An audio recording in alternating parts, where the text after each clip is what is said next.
오늘 하루는 어떻게 지냈나요? 안녕하세요.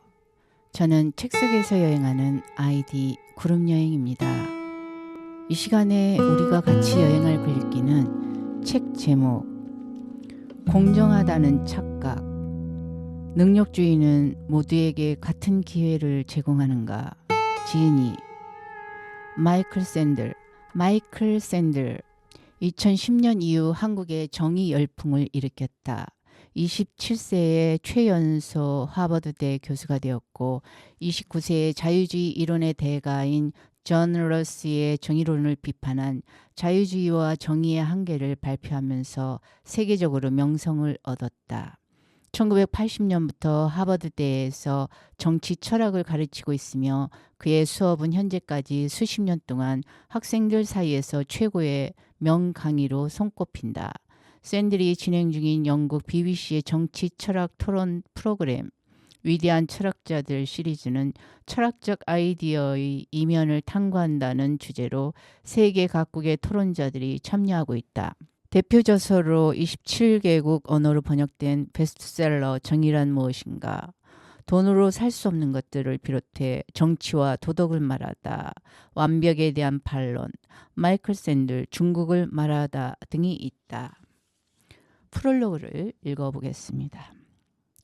미래엔 와이즈베리에서 마이클 샌들 교수의 저서들이 출간되는 동안 나는 전문 번역가의 번역에 대해 감수를 진행하거나 직접 번역에 부분적으로나마 참여하고 또 해설을 쓰는 방식으로 기여를 했다. 이는 2010년 가을에 샌들 교수가 직접 요청함으로써 이루어졌던 일이었다. 이번 경우에는 함규진 교수가 직접 양질의 번역을 하게 되어 기존처럼 감수를 진행하지 않았다. 그런데 뜻하지 않게 샌들 교수가 늘 직접 써왔던 한국 독자들을 위한 서문을 내가 써주길 요청했다. 그러면서 그동안 미국에서 이 책과 관련해 언론에 썼던 글들과 유튜브 영상을 보내왔다. 존경에 맞지 않는 샌들 교수를 대신하여 한국 독자들을 위한 서문을 이렇게 쓴다는 것이 독자들에게도 의미 있는 일인지를 고민했으나 이 짧은 글로 부탁에 응하기로 했다. 이 책은 미국 사회에 대한 샌들 교수의 고민을 담고 있다. 그러나 그의 화두는 미국을 넘어 이 시대의 수많은 나라들에도 적용된다. 능력주의 혹은 실력주의가 바로 그 화두다. 국가는 시스템을 공정하게 만들고 개인은 열심히 노력하여 자부심을 갖고 그 대가를 향유하게 하는 사회. 이러한 사회는 비단 미국인들뿐만 아니라 우리들이 바라는 것이기도 하다. 그런데 이런 목표가 모든 것을 압축하는 사회, 즉 능력주의 사회는 근본적인 문제를 갖고 있다. 그 결과로 나타난 미국적 현상이 2016년 도널드 트럼프의 포퓰리즘 정부 출연이었다. 우리나라의 경우에는 소위 아빠 찬스라는 말로 제기된 공정성 문제와 인천공항공사의 계약직 정규직화 관련 논란들이 이와 연결된다. 이력서에 출신 대학을 명기하지 않고 이루어지는 블라인드 테스트도 마찬가지다. 샌들 교수는 책 앞머리에서 코로나19 팬데믹 상황의 미국을 트럼프 행정부가 얼마나 엉망으로 다루었는지 언급했다. 또한 코로나 사태를 제대로 다루기 위한 정신적 준비도 전혀 되어 있지 않다는 점을 지적한다. 문제 해결을 위해서는 무엇보다도 연대가 필요한데 2016년에 포퓰리스트 반란을 통해 대통령이 된 트럼프는 연대를 불러일으키기보다는 오히려 분열을 부추겨왔다. 공중보건과 국제공조에 대해 적대감을 갖고 그들을 의심의 눈초리로 보았다. 뿐만 아니라 2020년 11월 대선 결과에 대해서도 승복과 협조보다는 대결과 적대의 태도를 취했다. 대립은 정치가들 사이에서뿐만 아니라 일반 시민들 사이에서도 격렬하게 일어났다. 왜 이렇게 되었을까? 능력주의가 그 바탕에서 적용하고 있다. 2020년 9월 2일자 뉴욕타임스에 쓴 칼럼에서 샌들 교수는 미 대통령 후보인 조 바이든의 학력에 주목한다. 바이든은 36년 만에 처음으로 아이비리그 대학 출신이 아닌 민주당 대통령 후보다. 바로 이 점이 그의 잠재적 강점이 된다고 샌들 교수는 말한다.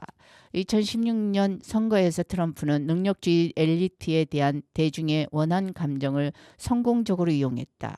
민주당은 빌 클린턴 시대 이래 계속해왔던 대로 기술 관료적 자유주의를 주창함으로써 과거 지지 기반이던 블루칼라 계층이나 중산층 유권자들보다 전문가 계층에게 한 걸음 더 나아갔다.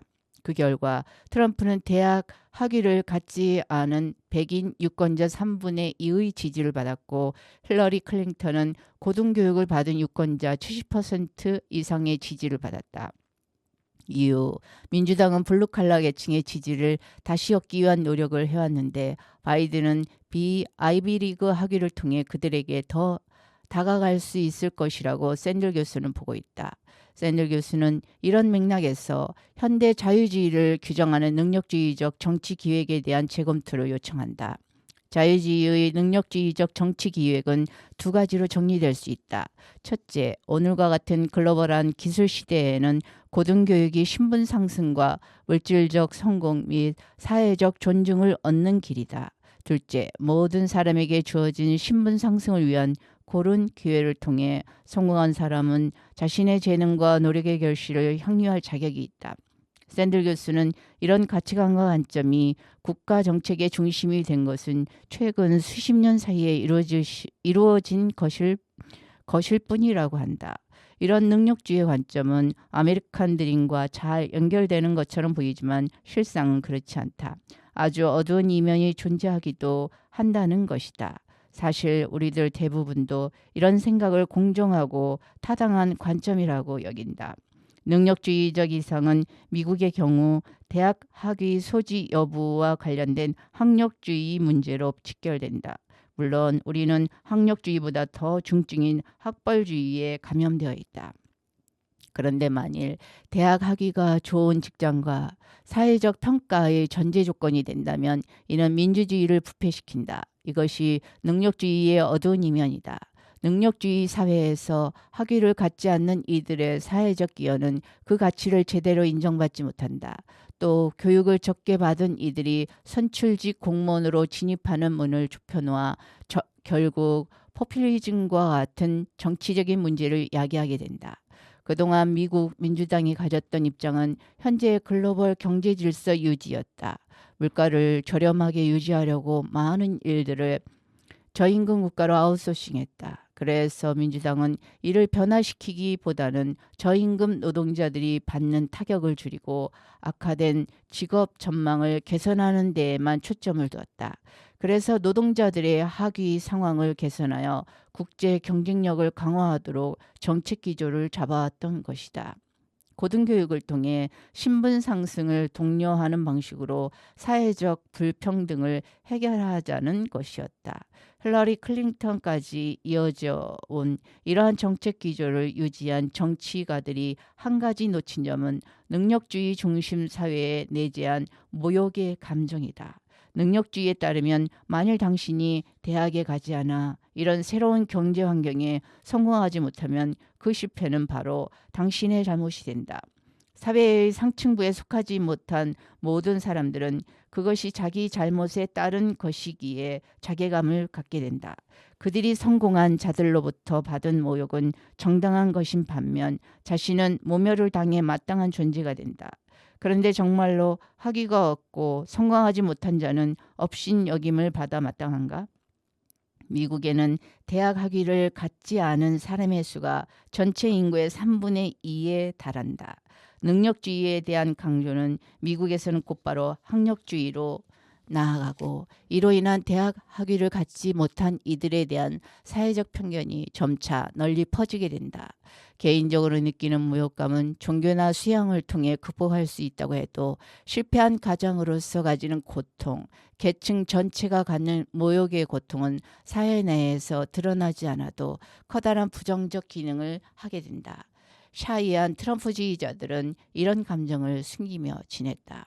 학력주의라는 편견은 성공한 자들에게 교만한 마음을 준다. 통계에 따르면 이들은 인종주의나 성차별주의에 대해 반대한다. 그러나 제대로 교육받지 못한 이들에 대해서는 상당한 편견을 갖고 있다. 자신들이 그들에게 부정적인 태도를 갖고 있음을 알아도 그에 대해서는 별로 변명할 필요를 느끼지 않는다. 교육받지 못한 이들은 깔봄을 당해도 싸다는 편견에 대해서 말이다. 이런 심리는 대의제 민주주의 체제에서 대학 학위를 갖지 못한 자들이 의회에 진입하는 장벽이 된다. 미국의 경우 하원 의원의 95%가 대학 학위 소지자였고 상원의 경우는 대학 학위를 갖지 못한 사람이 한 사람도 없었다. 1960년도만 해도 하원의 4분의 1이 대학 학위를 갖지 않았다. 제2차 세계대전을 종식시킨 존경받는 대통령 해리 트루먼은 고졸이었다. 미국 사회에서는 시간이 지날수록 인종과 성적 다양성은 확보되었으나 학위와 사회계층의 대표성은 현저히 약화되었다. 노동계층 혹은 서비스 산업이나 사무직에 근무하던 이들이 의회에 진입한 경우는 현재 2%에 불과하다. 하지만 의회에는 고학력자들이 들어가야 할 올바른 정책을 만들어내고 또 정책에 대한 효율적이며 합리적 토론도 가능하지 않을까. 샌들 교수는 앞서 언급된 뉴욕타임스 칼럼에서 다음과 같이 썼다. 반드시 그런 것은 아니다. 의회에서 이루어지는 정책 토론의 위태로운 상황을 언뜻 보기만 해도 그런 생각은 멈추게 된다. 정치를 잘하기 위해 기술 관료적 전문가들이 필요하기는 하지만 시민적 덕성이 요구된다. 공동선에 대해 숙고하고 모든 면에서 시민들의 일체감을 갖는 능력 말이다. 지난 역사를 보면 정치적 판단 능력과 엘리트 대학 진학 능력 사이에는 연관성이 거의 없다는 것을 알게 된다. 학력이 떨어지는 자들보다 가장 뛰어나고 가장 똑똑한 자들이 정치를 더 잘할 수 있다는 것은 능력주의적 교만에 기초한 허구이다. 내가 가진 재능과 사회로부터 받은 대가는 과연 온전히 내 몫인가? 아니면 행운의 산물인가? 나의 노력은 나의 것이지만 그런 노력은 패배자도 하는 것이다. 내가 나의 재능을 가지게 된 것은 우연한 운이다. 나의 노력이 엄청난 대가를 지불하는 사회를 만난 것도 내가 시대를 잘 만난 행운의 결과인 것이다. 성공주의 수사학 그리고 기술 관료적 능력에 대한 이데올로기적 예찬은 우리를 엉뚱한 곳으로 이끌고 갈 뿐이다. 여기에 대해 우리는 도덕적으로 또 정치적으로 다시 생각해 보아야 한다. 우리는 능력 경쟁을 위해 무장한 사람들보다는 학위가 없지만 우리 사회에 중요한 기여를 하는 사람들, 자신의 일을 통해 부양가족과 공동체에 기여하는 사람들에게 더 집중할 필요가 있다고 샌들 교수는 주장한다. 내가 받은 사회적 명성과 대가가 행운과 밀접히 연결되어 있다고 생각할 때 우리는 겸손해진다. 이런 겸손의 정신이 지금 우리에게 필요한 시민적 덕성이다. 우리를 분열하게 하는 성공의 거친 윤리에서 돌아와 능력주의의 폭정을 뛰어넘어야 한다. 이런 샌들의 웅변은 곧 우리 사회에 대한 웅변이기도 하다. 샌들 교수는 자신이 속한 미국의 삶에 충실하여 능력주의 문제, 공정이 모든 것이라고 보는 생각의 허구를 예리하게 지적한다. 한국의 상황을 깊이 꿰뚫어 보면서 우리가 당면한 능력주의의 문제를 통찰하는 일은 오롯이 우리의 몫이다. 샌들 교수는 자신의 주장이 한국에도 적용될 것이라 기대하지만 그것을 적용하고 또 우리 환경에 적절한 이해를 갖는 것은 우리 스스로 할 일이다. 마치 자기의 글을 읽고 한국 독자를 위한 서문을 대신 써달라고 부탁하는 것처럼 한국의 독자들에게 우리 자신에 대한 고민을 스스로 해주길 부탁하고 있는 것이다. 새로운 저술이 나올 때면 샌들 교수는 한국으로 와서 독자들과 직접 만남을 가졌다. 코로나19 상황은 그것을 어렵게 만들어버렸다. 하지만 중요한 것은 그의 메시지에 주목하는 것이다. 진정한 가치가 있는 만남은 그의 생각과 우리의 문제가 만나는 것이다. 그 만남은 우리가 주도해야 한다.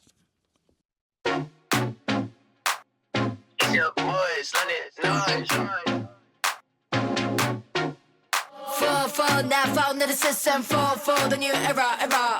For drop you back at jump for the new era. For 우리 신혼의 question, for on the radar.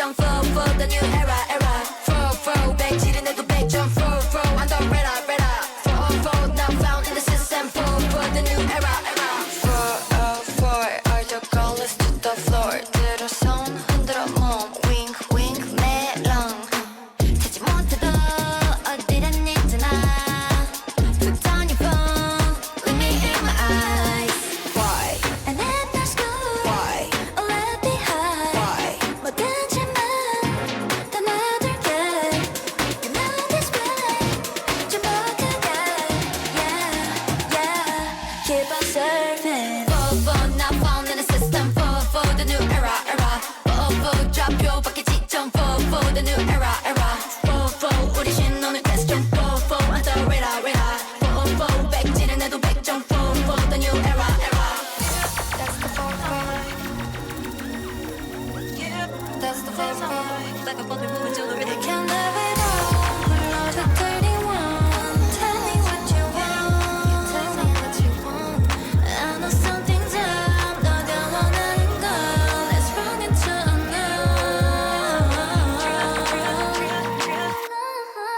unknown now found in the system for the new era for 좌표 밖에 지점 for the new era for 백지른 해도 100점 for I'm the ready for now found in the system for the new era for now found in the system for the new era for now found in the system for the new era 2019년 3월 고등학생들이 대학 입시 결과를 기다리고 있는 동안 연방검찰은 깜짝 놀란 발표를 했다. 33명의 부유한 학부모들이 예일, 스탠포드, 조지타운, 서던 캘리포니아 등의 명문대에 자녀를 집어넣기 위해 교묘히 설계된 입시 부정을 저질렀다는 것이었다. 이 업무의 중심에는 월리엄 싱어라는 악덕 입시 상담가가 있었다. 그의 사업은 자식 걱정에 노심초사하는 부유한 학부모들이 대상이었다. 싱어의 회사는 최근 수십 년 동안 부와 명예를 얻는 관문이 된 지독히도 경쟁이 센 대학의 입시 미루를 요리조리 통과하는 일을 전문으로 했다. 명문대가 요구하는 최상급 성적을 갖추지 못한 학생들에게 싱어는 냄새나는 처방을 마련해 주었다. SAT, ACT 등의 표준 시험 감독관들에게 돈을 찔러주고 해당 학생들의 답안지를 조작해 성적을 부풀리도록 한 것이다. 또한 운동부 감독들에게도 돈을 써서 운동을 아예 할 줄 모르는 학생들조차 특기생 자격을 얻을 수 있게 해주었다. 그는 자기 학생의 사진을 실제 운동부원 사진과 바꿔치는 수법으로 가짜 특기생 자격증을 만들어내기도 했다. 싱어의 부정입학 서비스 요금은 결코 싸지 않았다. 어느 유스로펌 회장은 싱어의 돈을 받은 센터 감독관이 딸의 대입 시험 성적을 알맞게 조작해 주는 대가로 7만 5천 달러를 냈다. 어느 가족은 싱어에게 120만 달러를 주고 그 집 딸이 축구 특기생으로 예일대에 들어가게끔 했다. 놀랍게도 그녀는 축구를 해본 적도 없었다. 싱어는 예일대 축구 감독에게 그 건으로 40만 달러를 안겼고 그 감독 역시 기소되었다. 한 TV 배우와 패션 디자이너인 그녀의 남편은 두 딸을 서던 캘리포니아대에 부정 입학시키려 싱어에게 50만 달러를 주었다. 미국 드라마 위기의 주부들로 유명한 펠리시티 허프만은 싱어에게 할인 서비스를 받았다. 1만 5천 달러밖에 내지 않았으니 말이다. 싱어는 그녀 딸의 SAT 성적을 손질해 주었다. 이렇게 싱어는 대입 부정 사업을 8년간 운영하며 총 2,500만 달러를 챙겼다. 입시 부정 스캔들은 대중의 한결같은 분노를 일으켰다. 진영 대결이 심화되어 미국인들이 뭐 하나라도 일치된 입장을 갖기가 힘든 지금 이 사건은 좌우를 막론하고 모든 정파에서 한 목소리로 비난을 퍼붓게 만들었다. 폭스뉴스, 월스트리트저널, 뉴욕타임스도 한 목소리였다. 명문대에 가려고 뇌물을 쓰고 조작을 한 게 변명의 여지가 없음 모두가 동의했다.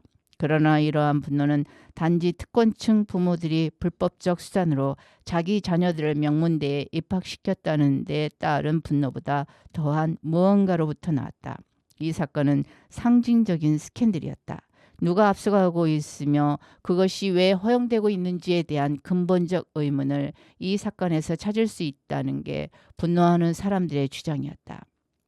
이러한 분노의 표출도 어김없이 정치적 영향을 받았다.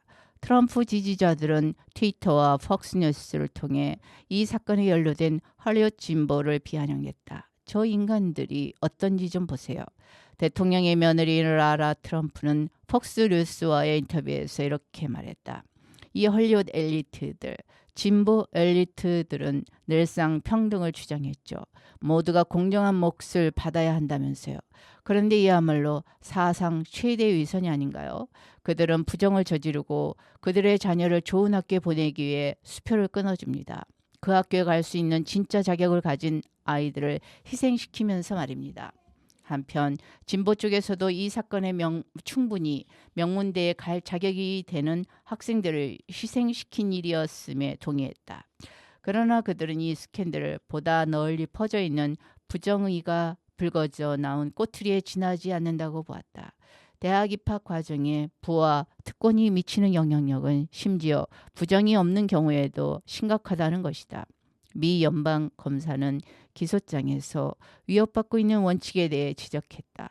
부자들만을 위한 입시는 있을 수 없습니다. 그러나 신문 사설과 칼럼을 쓰는 사람들은 곧바로 지적했다. 돈은 그동안 계속 입시에 한몫을 해왔다고. 특히 여러 미국 대학들이 동문의 자녀나 관대한 기부자의 자녀에게 혜택을 준다는 점을 말이다. 입시 부정 스캔들로 진보 엘리트들을 비웃는 트럼프 지지자들에게 맞서 진보파들은 대통령의 사위인 제러드 쿠시너는 그저 그런 성적으로도 하버드에 입학했다며 그것은 부유한 부동산 개발업자인 그의 아버지가 250만 달러를 그 대학에 기부한 덕이라고 받아쳤다. 트럼프 스스로도 펜실베니아대 와튼스쿨에 150만 달러를 기부한 바 있는데 그의 자녀들은 도널드 트럼프 2세와 이방카가 그 학교에 다닐 때였다. 이 입시 부정 스캔들의 핵심인 싱어는 때때로 간당간당한 성적의 지원자들이 거액 기부 덕분에 뒷문으로 들어간다는 사실을 알고 있었다. 그러나 그는 자신만의 기법을 사용했다. 그가 연문 뚫기라고 부른 그것은 보다 가성비가 뛰어난 방법이었다.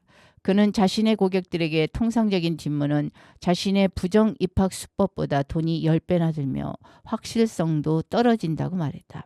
거액 기부를 대학에 제의한다 해서 입학이 100% 보장되는 건 아니기 때문이다. 그러나 그의 연문 뚫기, 즉 뇌물 건네기와 시험 성적 조작하기는 입학을 확실히 보장해준다. 우리 패밀리는 확실함을 원했다고 그는 설명했다. 비록 돈이 들어가는 건 뒷문이건 연문이든 마찬가지지만 그게 도덕적으로 똑같다고 볼 수는 없다. 일단 뒷문은 합법적이며 연문은 불법이다. 미 연방검사는 이 점을 분명히 했다. 건물을 한 채 기부해서 자녀가 그 학교에 들어갈 가능성을 높인다. 우리는 그런 이야기를 하는 게 아닙니다. 사기와 위조 이야기를 하는 것입니다. 가짜 시험 점수, 가짜 자격증, 가짜 사진, 대학 직원에게 뇌물 먹이기 이런 걸 이야기하는 겁니다. 싱어 그리고 그의 고객들, 그가 뇌물을 준 운동부 감독들을 기사하면서 뇌물 수수자들은 소속 학교에 자신들이 1학년생 자격을 팔아먹었다고 알리지는 않았음이 드러났다. 그들은 다만 정직하지 못한 계획에 동참했을 뿐이다. 합법성 여부는 논외로 여기서 뒷문과 연문의 차이점이 분명해진다. 부모가 자기 자녀를 거액 기부로 대학에 보내려 할 때 그 돈은 대학에 들어가 모든 학생들에게 혜택이 될 교육 조건 개선에 쓰일 수 있다. 그러나 싱어의 계획에 따르면 돈은 제3자에게 돌아가고 대학 자체에는 거의 또는 전혀 보탬이 안 된다. 적어도 하나의 케이스는 예외였는데 싱어의 뇌물을 받은 어느 조정부 감독은 그 돈을 조정부의 여건 개선에 썼다. 그러나 다른 모두는 자기 주머니에 챙겼을 뿐이었다. 그러나 공정성 관점에서 뒷문과 연문을 구분하기 어렵다. 둘 다 부자 부모를 둔 청소년들이 더 나은 지원자가 되게끔 했으며 능력보다 돈이 앞선 사례이기 때문이다. 능력에 근거한 입시 제도는 정문이라고 할 수 있다. 싱어도 그런 표현을 썼다. 정문은 누구나 자신의 노력만큼 해낼 수 있다는 의미를 갖는다. 이런 입시 방식은 대부분의 사람들이 공정하다고 보는 방식이다. 지원자는 그 부모가 가진 돈이 얼마든 상관없이 오직 능력, 실력으로만 입학할 수 있는 것이다. 물론 실제로 보면 그렇게 문제가 간단하지 않다. 돈은 뒷문뿐만 아니라 정문 앞에도 떠돈다. 실력대로라고? 사실 실력은 경제적 의의와 구별해서 보기 어렵다. SAT처럼 표준화된 시험은 그 자체로 능력주의를 의미하며 따라서 경제적으로 가장 어려운 배경을 가진 학생이라 할지라도 지적인 장래성을 보일 수 있는 시스템이라 여겨진다. 그러나 실제로 SAT 점수와 수험생 집안의 소득이 비례관계를 나타낸다. 더 부유한 집 학생일수록 더 높은 점수를 얻을 가능성이 크다. 부자 부모는 자녀를 SAT 모의 응시 과정에만 넣는 것이 아니라 사설 입시 카운슬러를 고용해 입시 스펙을 다듬어준다. 또한 모형, 음악 레슨을 받게 해주고 펜싱, 스쿼시, 골프, 테니스, 조정, 라크로스, 요트 등의 엘리트 체육을 익히게 해준다. 대학 운동부에 뽑히기 쉬운 조건을 만들어주는 것이다. 그리고 해외 봉사활동도 알선해준다. 어려운 사람들에 대한 배려심을 어필하기 위해서다. 이런 것들은 다 부유한 부모가 자기 자녀에게 명문대 입학 자격을 따주기 위해 벌이는 돈이 많이 드는 일이다. 학비 문제도 있다. 아주 소수의 부유한 대학들만 학비를 낼 여력이 되는지 따지지도 않고 신입생을 받을 수 있다. 장학금을 받지 않아도 될 만큼 여유 있는 학생들은 그게 절실한 학생들에 비해 합격할 가능성이 크다. 이 모든 점을 따져보면 아이비리그 대학생 3분의 2 이상이 소득 상위 20% 이상 가정의 출신임은 놀랄 일이 아니다. 프리스턴과 예일에는 미국의 소득 하위 60% 출신 학생보다 상위 1% 출신 학생이 더 많다. 이 엄청난 입학 불평등은 일부 동문자녀 입학과 기여 입학제 때문이지만 부잣집 학생들은 날개를 달고 정문으로 날아 들어갈 수 있기 때문이기도 하다. 비관론자들은 이러한 불평등을 지적하며 고등교육이 능력주의를 따르지 않음을 입증한다. 이런 관점에서 입시 부정 스캔들은 더 넓고 깊이 퍼져 있는 불공정의 고약한 실마리일 뿐이다. 그리고 그 불공정이란 고등교육 시스템이 능력주의를 따르지 못하게 하는 걸림돌이다. 이렇게 의견이 갈리지만 입시 부정 스캔들을 일반적 입시 과정에서의 일탈로 보는 사람들과 이미 대학 입시에 만연해 있던 현상의 극단적 이해에 불과하다고 보는 사람들의 추론에는 공통된 전제가 있다. 능력과 재능으로 대입이 이루어져야지 학생 스스로가 어떻게 할 수 없는 다른 요인에 좌우되어서는 안 된다는 것이다. 즉 그들 모두 대입은 실력에 따라야 한다고 보고 있는 것이다. 또한 적어도 암묵적으로는 노력한 사람은 대입 관문을 통과해야 하고 그에 따르는 혜택을 누릴 자격을 갖는다고 보고 있다. 이 당연하다시피 한 견해가 옳다면 능력주의의 문제는 원칙 자체보다 그 원칙을 제대로 살리지 못한 데 있다고 볼 수 있다. 보수와 진보 사이의 정치 갈등이 그 점을 나타내준다. 우리 사회의 논쟁은 능력주의 자체를 따지지는 않고 어떻게 그 원칙을 실현하느냐를 놓고 이루어진다. 가령 보수주의자들은 인종이나 민족의 입학 고려 요소로 보는 소수 집단 우대 정책이 능력주의적 입학 제도에 역행한다고 주장한다. 진보주의자들은 이러한 소수 집단 우대 정책이 계속되고 있는 불공정을 시정하는 방법이며 참된 능력주의는 특권층과 취약계층 사이의 출발선을 고르게 하는 조치로만 실현될 수 있다고 주장한다. 그러나 이 논쟁은 능력주의 문제가 더 뿌리 깊은 것일 수 있음을 돌아보지 않는다. 입시 부정 스캔들을 다시 살펴보자. 대중의 분노는 대체로 이 사건의 불법적인 면 그리고 불공정성에 대해 쏟아졌다. 그러나 그 못지않게 불편한 점이 있다. 그러한 불법 행위를 부추긴 행위이다. 그 스캔들의 배경에 도사리고 있던 것은 하나의 가정이다. 이제는 너무 익숙해져서 떠올리기조차 어려운 가정, 즉 명문대 입시는 치열한 경쟁 대상이라는 가정 말이다. 명사들과 사모펀드 거부들이 연루되어서만이 아니라 그들이 돈으로 얻으려 했던 입학 자격은 수많은 사람들이 원하는 선망의 대상이었기에 그만큼 주목받은 것이다. 왜 그럴까? 명문대 입학은 왜 이처럼 치열해져서 특권층 부모들이 부정을 저질러서라도 자녀들을 입학시키게끔 만든 것일까? 부정까지는 아니어도 수만 달러를 들여 사설 입시 컨설턴트를 쓰고 모의 입시를 통해 자녀의 입학 기회를 높이는 일, 자녀들의 고교 시절을 고급 교과 과정 이수하느라 이력서 잘 꾸미느라 온갖 과외 활동에 부담을 지느라 인고의 시기로 만드는 일이 왜 필요해졌을까? 명문대 입시가 과연 어쩌다가 이토록 우리 사회에서 중요한 문제가 되어 연방수사국이 사건을 캐내는데 막대한 자원을 투입하고 관련 뉴스가 헤드라인을 도배하는 한편 기소에서 판결까지 몇 개월 동안 내내 주요 이슈가 되었던 것일까? 입시 문제에 사회가 목을 매는 현상은 최근 수십 년 동안 점점 불평등이 늘어난 데서 기원한다. 누가 어디에 발을 들여 놓느냐에 의해 전보다 훨씬 많은 것이 결정되는 세상이다. 가장 부유한 10%가 나머지의 몫을 빼앗아감에 따라 명문대에 들어갈 경우 기대할 수 있는 것은 더 커졌다. 50년 전 대학 입학은 그렇게 큰 의미를 갖지 않았다. 4년제 대학에 들어가는 미국인은 5명 가운데 1명도 되지 않았고 전학자들도 대체로 집에서 가까운 대학을 선호했다. 오늘날에 비하면 대학 서열은 별로 중요하지 않았다. 어쩌면 나는 알았을까. 붉어진 뺨과 수줍게도 모은 손 위로 무얼 기대하고 있는지 날 그리도 빤히 보며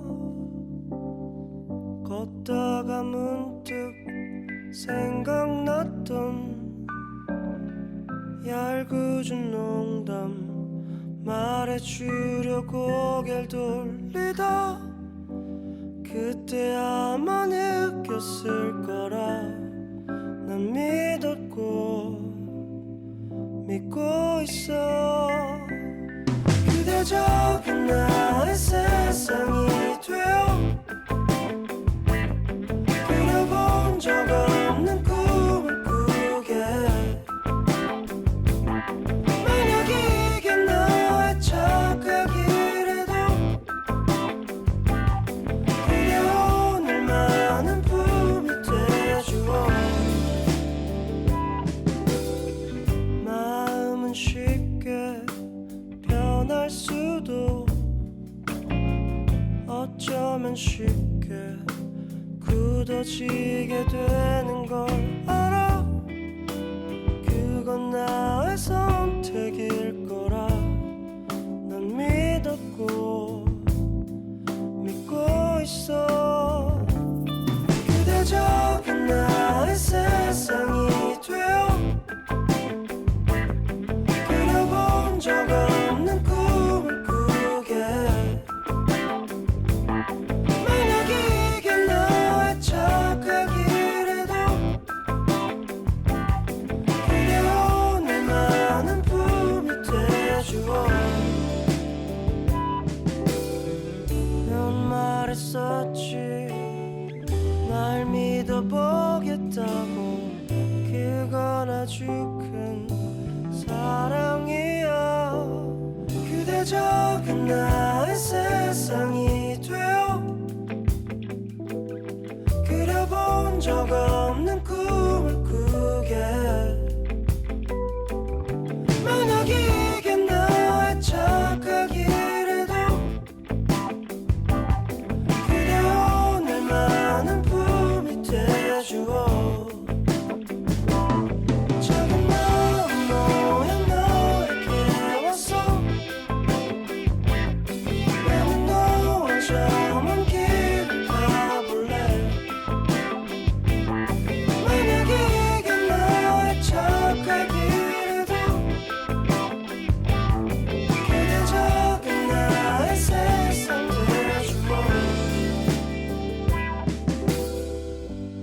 어쩌면 나는 알았을까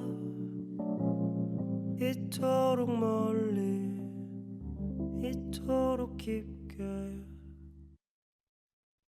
바야흐로 민주주의의 위기 시대이다. 이러한 위기는 외국인 혐오증이 점점 심해지고 민주주의 규범의 한계를 시험하고 있는 권위주의적 인물들에 대한 지지 역시 높아지는 데서 느낄 수 있다. 이런 경향은 그 자체로 문제가 많다. 그 못지않게 심각한 사실은 주류 정당과 정치인들이 전 세계에서 정치를 들끓게 만들고 있는 불만에 대해 별로 이해하지 못하고 있다는 점이다. 일부는 포퓰리즘적 민족주의의 준동을 단지 이민과 다문화주의에 맞선 인종주의와 외국인 혐오증의 반발로 치부한다. 다른 일부는 이를 주로 경제 문제의 일환으로 본다. 글로벌 무역과 신기술이 빚어낸 일자리, 감소에 대한 반발이라는 것이다.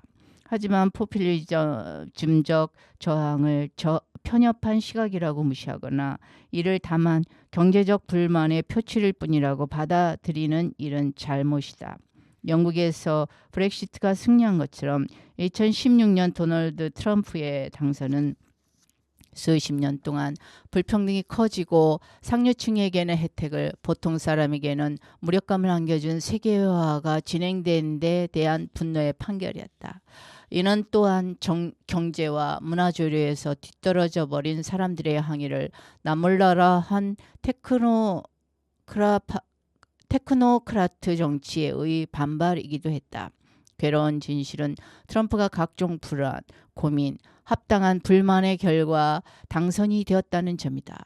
주류 정당들은 그런 불평불만들에 제대로 답변하지 못했던 것이다. 유럽 민주주의에서도 비슷한 난국을 볼 수 있다. 유럽 주류 정당들은 대중적 지지를 얻기 위해 고민하기 전 자신들의 사명과 목적을 되새겨 봐야만 했다. 이를 위해 그들은 유럽 민주주의를 대신해 버린 포퓰리즘적 저항에서 배워야 한다. 그들의 외국인 혐오증과 극단적 민족주의를 복사해야 한다는 것이 아니다. 그런 추한 감정과 얽혀있는 정당한 불만을 진지하게 다뤄야 한다는 말이다. 이는 그러한 불만이 단순히 경제적인 불만일 뿐만 아니라 도덕적, 문화적 문제이기도 하다는 것을 인정하는 데서 출발해야 한다. 불만은 단지 임금과 일자리에만 있는 게 아니라 사회적 존중과 관련되어 있기도 하다. 포퓰리즘적 저항의 표적이 되어버린 주류 정당과 집권 엘리트는 이러한 상황을 이해하기 위해 안간힘을 썼다. 그들은 보통 그 불만을 두 가지 중 하나로 진단했다. 이민자와 인종, 민족적 소수자에 대한 혐오감으로 또는 세계화와 기술 변화에 대한 불안 때문으로 말이다. 그러나 두 진단 모두 뭔가 중요한 점을 빠뜨리고 있다. 첫 번째 진단은 엘리트에 대한 포퓰리즘의 분노가 주로 인종적, 민족적, 성적 다양성의 꾸준한 증대에 대한 반동이라고 보고 있다. 사회 위계 질서의 상층부를 차지하는 데 익숙해져 있던 백인 남성 노동 계급 유권자들은 자신의 나라에서 소수자로 밀려나는 일, 고향에서 이방인이 되는 일이 두려운 나머지 트럼프에게 표를 던졌다는 것이다. 그들은 여성이나 소수민족보다 자신들이야말로 차별의 희생자라면서 정치적 올바름에 근거한 공적 담론의 요구가 그들을 압박한다고 느낀다. 이러한 진단은 사회적 지위에 흠집이 난 사람들에게 주목하며 포퓰리즘적 정세의 추하면을 강조한다. 본토 출생자 우선주의나 여성 혐오, 인종주의 등등 트럼프와 그 밖의 민족주의적 포퓰리스트들의 목소리에서 찾을 수 있는 과격한 주장들을 그 증거로 내세우면서 말이다. 두 번째 진단은 노동계급의 분노를 세계화와 기술혁신의 시대 변화가 너무도 빠른 데 대한 당황 그리고 방향 상실의 결과라고 본다. 새 경제 질서에서 평생 직업이라는 개념은 끝났고 혁신, 유연성, 경영자 마인드, 신기술을 평생 학습하려는 의지 등이 중요해졌다. 그러나 이런 상황에서 다수 노동자들이 한때 가졌던 직업은 저임금 노동자들의 나라로 아웃소싱 되거나 로봇에게 넘겨지고 있으며 이를 빼앗긴 노동자들은 스스로를 다시 만들어내야만 한다는 난제에 부딪혀 어쩔 줄 몰라 할 수밖에 없다. 이들은 마치 향수병에 걸린 사람들처럼 안정적인 동료 집단과 과거의 경력을 아쉬워한다. 세계화와 기술 혁신에 피해갈 수 없는 파도 앞에 홀로 서기를 강요당하는 듯 느끼는 이 노동자들은 이민자들을 자유주의 집권 엘리트들에게 신경질을 낸다. 그러나 그들의 분노는 대상을 잘못 고른 것이다. 그들은 모르겠지만 그들이 저항하는 세력은 마치 날씨처럼 바꿀 수 없는 것이기 때문이다. 그들의 불안은 직업훈련 프로그램과 그 밖의 정책을 통해 그들이 세계화와 기술 혁신에 적응하도록 도와줌으로써 가장 잘 해소할 수 있다. 두 가지 진단 모두 얼마간 진실을 담고 있다. 그러나 포퓰리즘을 충분히 설명하기에는 부족하다. 포퓰리즘적 저항을 악의에서 나온 것으로 보든 무지에서 나온 것으로 보든 노동의 존엄성을 깎아내리고 많은 이들을 무력하고 왜소하게 느끼도록 만든 집권 엘리트의 책임은 면제된다. 최근 수십 년 동안 노동자의 사회적 문화적 시위가 꾸준히 낮아진 것은 피할 수 없는 조류 탓이 아니다. 주류 정당들과 집권 엘리트가 정책을 그렇게 폈기 때문이었다. 트럼프와 다른 포퓰리즘적 권위주의자들의 민주주의 규범 위협에 직면해 지금 그 엘리트들은 위기의식을 느끼고 있는데 이는 당연한 일이다. 그러나 그들은 바로 자신들이 자아낸 분노가 포퓰리즘의 불을 댕겼음을 깨닫지 못한다. 그들은 우리가 지금 겪고 있는 소란이 역사적으로 유지해온 균형을 깨트린 정치적 실패에서 빚어졌다는 점을 모르고 있다. 이 실패의 핵심에는 주류 정당들이 지난 40년간 세계화 프로젝트를 어떻게 인식하고 어떻게 수행해 왔느냐에 있다. 이 프로젝트는 두 가지 점에서 포퓰리즘의 반격에 단서를 제공했다. 하나는 이를 통해 공공선을 기술 관료적으로 인식하게 되었다는 점이며 다른 하나는 승자와 패자를 능력주의적으로 정의 내리게 되었다는 점이다. 기술 관료적인 정치 개념은 시장에 대한 믿음과 강하게 연관된다. 그것은 꼭 국가 개입이 일체 배제된 자유방임적 자본주의를 의미하지는 않는다. 하지만 시장 경제야말로 공공선을 달성하는데 기본적 도구라 여기는 것이며 따라서 더 큰 범위에서 시장을 신뢰하는 것이라 할 수 있다. 정치를 이렇게 생각하다 보면 기술 관료적 정치가 이루어진다. 그것은 실질적 도덕적 논쟁에 대한 공적 담론을 실종시켰으며 논란이 있는 이념 문제를 마치 경제 효율 문제처럼 전문가가 독단적으로 처리할 문제인 것처럼 취급했다.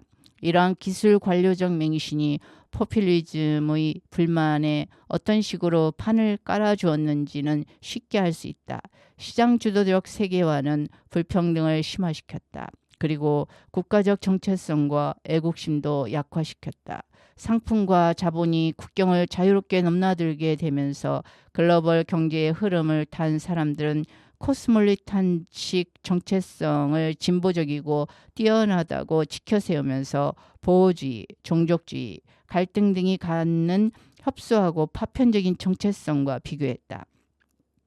그들은 이제 좌냐, 우냐의 기준이 아니라 열려있느냐, 닫혀있느냐의 기준으로 정치를 바라봐야 한다고 주장했다.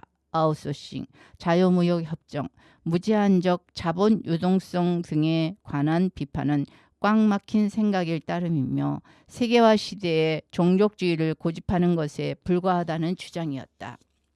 한편 기술 관료적 통치 방식은 여러 공적 문제를 기술 전문가들에게 맡김으로써 보통 시민들은 손을 써볼 수조차 없도록 만들었다. 이는 민주적 토론의 범위를 좁히며 공적 담론의 내용을 공허하게 하고 개인들이 점점 더 무력감에 빠지게 된다. 시장 친화적이고 기술 관료적인 세계화의 개념은 좌우 주요 정당들에게 고스란히 수용됐다. 특히 중도 좌파 정당이 시장 중심적 사고와 시장적 가치를 수용한 일은 무엇보다 의미심장했다. 이는 세계화 프로젝트의 진행에 그리고 뒤따른 포퓰리즘의 반격에 큰 영향을 미쳤다. 트럼프가 당선될 즈음 민주당은 기술 관료적 자유주의 정당으로서 한때 그 지지 기반이었던 노동자와 중산층 유권자 대신 전문 직업인들에게 한껏 기울어져 있었다. 브렉시트 당시 영국, 노동당, 유럽의 사회 민주당들도 마찬가지였다. 이런 변화는 1980년대부터 시작되었다. 로널드 레이건과 마거릿 대처는 정부는 문제이고 시장이 해답이다 라고 주장했다. 그들이 정치 무대에서 물러나자 미국 빌 클린턴, 영국 토니 블레어, 독일 게르하르트 슈레더 등의 중도 좌파 정치인들이 뒤를 이었다. 그들이 시장에 대해 갖는 믿음은 이전의 리더들보다 옅었지만 각자의 사회에서 그 지배를 공고히 하는 데 한몫했다. 그들은 통제받지 않는 시장의 날선 이빨을 어느 정도 무디게 만들었으나 레이건 대처 시대의 핵심 전제를 건드리지는 않았다. 시장 메커니즘이야말로 공공선을 달성하는 기본 수단이라는 전제였다. 이러한 믿음에 발맞춰 그들은 시장 중심적 세계화를 수용했고 경제가 갈수록 금융화되는 경향을 환영했다. 1990년대 클린턴 행정부는 공화당과 손잡고 세계무역협정 추진과 금융산업 규제 완화에 나섰다. 이런 정책들의 혜택은 대부분 최상위층에게 돌아갔다. 그러나 민주당은 불평등 심화와 금권정치 강화에 대해 별 내색을 하지 않았다. 자본주의를 길들이고 경제 권력을 민주적으로 제어한다는 원래 사명에서 벗어난 진보 진영은 그 매력을 상실해버렸다. 이 모든 것은 버락 오바마가 정치 무대에 등장했을 때 달라지나 싶었다. 2008년 대선 유세 때 그는 진보 진영의 공적 담론을 장악해버린 경영자나 기술 관료의 언어에서 극적으로 벗어날 대안을 제시했다. 그러나 대선 후보로서 그가 보여준 도덕적 에너지와 시민적 이상주의는 백악관까지 이어지지 못했다. 금융위기 와중에 집권하게 된 오바마는 클린턴 시절에 금융규제 완화를 추진했던 사람들을 경제 고문으로 앉혔다. 그들의 권고에 따라 오바마는 금융위기를 초래한 책임에 대해서는 불문에 붙이면서 은행들을 밀어주었다. 그리고 금융위기 때문에 집을 잃어버린 사람들에게는 거의 아무런 도움도 주지 않았다. 그의 입에서 울리던 도덕적 목소리는 침묵에 들어갔다. 오바마는 월스트리트에 대한 대중의 분노를 정책으로 엮어내기보다 그저 무마하는 데 급급했다. 부실 기업에 대한 긴급 구제가 일으킨 지속적 분노는 오바마 행정부에 그림자를 들이웠고 마침내 좌우를 막는 포퓰리즘의 반격에 봉화를 올렸다. 좌파에서 월가 점령 운동과 버니 샌더스의 대선 출마가 이어졌고 우파에서는 티파티와 트럼프 대선 출마 그리고 당선이 있었다.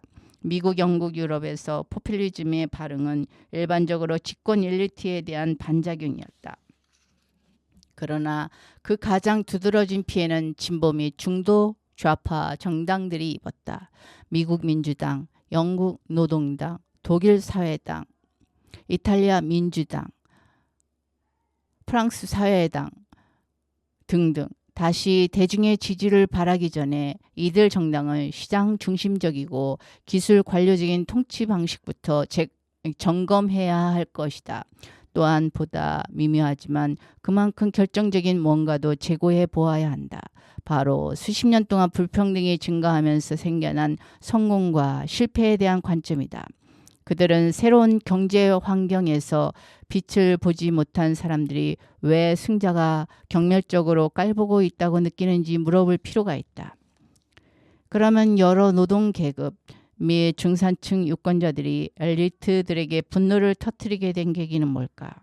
해답을 얻으려면 지난 수십 년간의 빈부격차 상황부터 알아봐야 한다. 하지만 그게 전부는 아니다. 궁극적으로 사회적 인정 및 존중감의 조건과 관계가 있다. 세계화는 그 과실을 불균등하게 재분배했다. 미국의 경우 1970년대부터 지금껏 늘어난 국민소득 대부분이 상위 10%에게 돌아갔고 하위 50%는 거의 아무것도 얻지 못했다. 실질 소득 기준 노동 가능 연령 인구의 중위소득은 약 3만 6천 달러인데 그것은 40년 전보다 낮은 수준이다. 오늘날 가장 부유한 1%의 미국인이 하위 50%가 버는 것보다 더 많이 벌고 있다. 그러나 불평등의 폭발적 증가만으로는 포퓰리즘의 분노, 그 핵심을 설명할 수 없다. 미국인들은 오래전부터 소득과 재산의 불평등을 참아왔다. 어디서 출발하든 부자라는 결승점에 도달할 수 있다고 믿어왔기 때문이다. 사회적 상승 가능성에 대한 이런 믿음은 아메리칸 드림의 핵심이다. 이 믿음에 응해 주류 정당과 정치인들은 기회의 평등을 늘림으로써 증가하는 불평등에 대응해왔다. 세계화와 기술 혁신으로 일자리를 잃은 노동자들을 억누르고 고등교육 이수 기회를 넓혔다.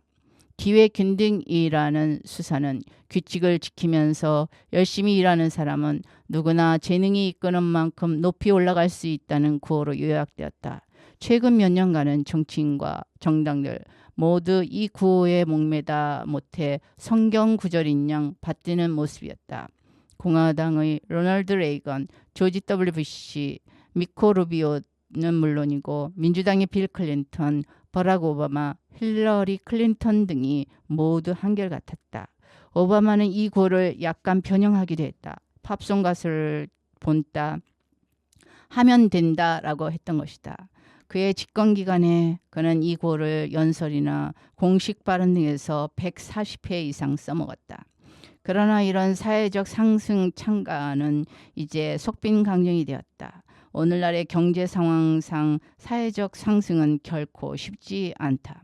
가난한 부모에게서 태어난 미국인은 대개 가난한 성인이 된다. 소득 기준 하위 5분위 가정 출신자는 20명 가운데 1명만 상위 5분위에 이르렀고 대부분은 중산층에도 이르지 못했다.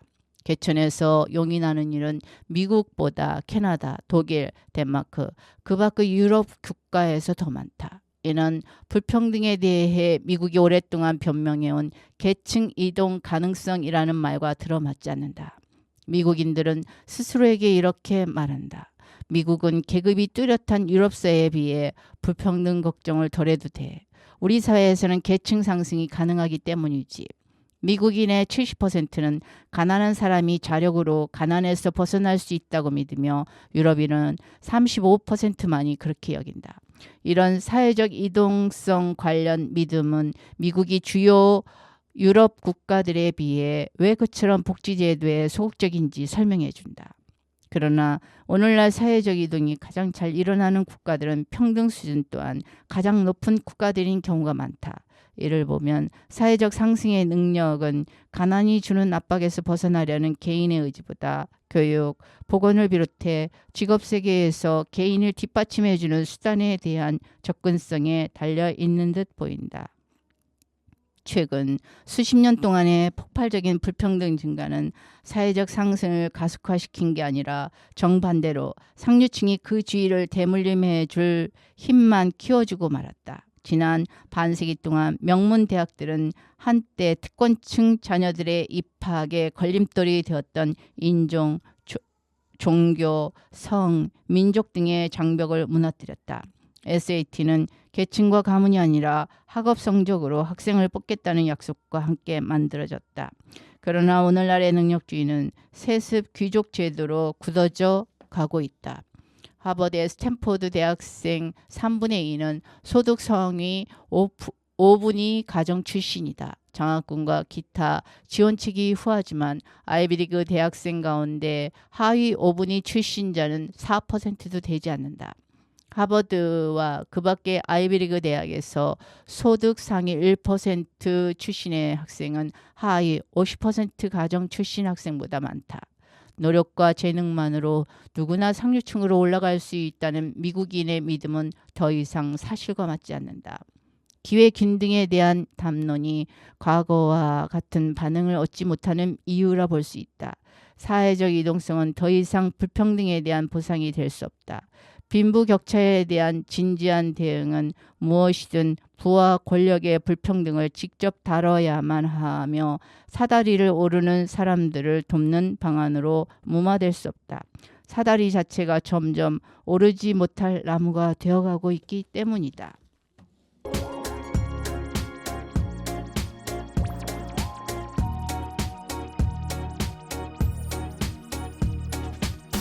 용감한 내 그분 Look hearing now and mirror A rock will never die 린다 자장가 한정판 콩국수 아차보다 고소해 I'm too short for all this 다 있는 내 delicious I got sweat on my body 넌 나의 동화책 I'm not cute anymore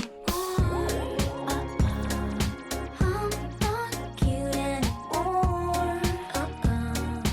한테 no more 강아지보다 난 느슨한 다리가 좋아 Cause I'm not cute anymore 5분간 완벽한 언니급 tutorial When I get super stressed 공포 영화 좀 볼걸 근데 넌 멀었어 Oh I don't like cherry coke 넌 외계인이 아니야 그냥 털털한 편인 거야 I got sweet on my body 널 나의 동화책 I'm not cute anymore I'm not cute anymore 안돼 no more 강아지보다 난 느슨한 해파리가 좋아 Cause I'm not cute anymore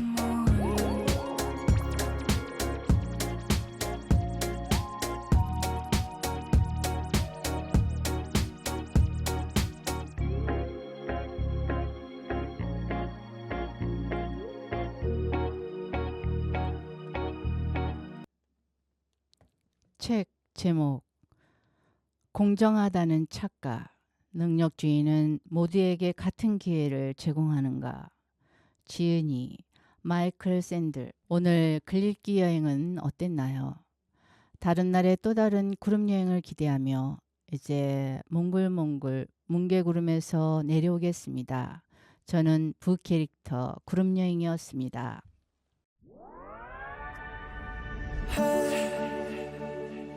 Beautiful, beautiful, beautiful, beautiful angel. Love your imperfections, every anger. Tomorrow comes and goes before you know. So I just had to let you know the way that Gucci look on you amazing. But nothing can compare the way you naked. Now we're backward in cement, he got you faded. You're saying you the one for me, I need to face it. Started when we were younger. Swear to God that I loved her. Sorry that your mom found out. Guess that we just really had the thunder. Ain't nobody else that I be under. Beautiful, beautiful life right now. Beautiful, beautiful night right now. No, no, no. Hey. Beautiful, beautiful, beautiful, beautiful angel. Love your imperfections, every anger. Tomorrow comes and goes before you know.